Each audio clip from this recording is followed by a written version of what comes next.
Hi friend, this is Swat Moni and welcome my YouTube channel Swat Moni। তো আজকে আমি কি যে বলবো, মুখে কিছু বলার ভাষাই নেই। কারণ আজকে যে ঈদে আমি আমার ভাইয়ার বাসায় গিয়েছিলাম, আমার দিদির বাসায় গিয়েছিলাম। তো এত ঘুরতে ঘুরতে এখানে তো আর আসা হয়নি। তো আজকে থেকে এখানে ভিডিও পাবে। Let's start. প্রথমে খাবো সাইকেল চকলেট।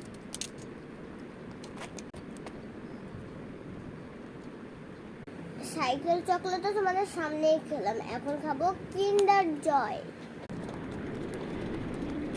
দেখো আমি কি পাইছি, গাড়ি আর একটা চামচ। কত সুন্দর গাড়ি, চকলেট পুরো গলেই গেছে। তো আজকের মতো নিয়ে তো কি, সবাই ভালো থাকবেন, সুস্থ থাকবেন, বাই বাই। ও আর please like and subscribe my channel.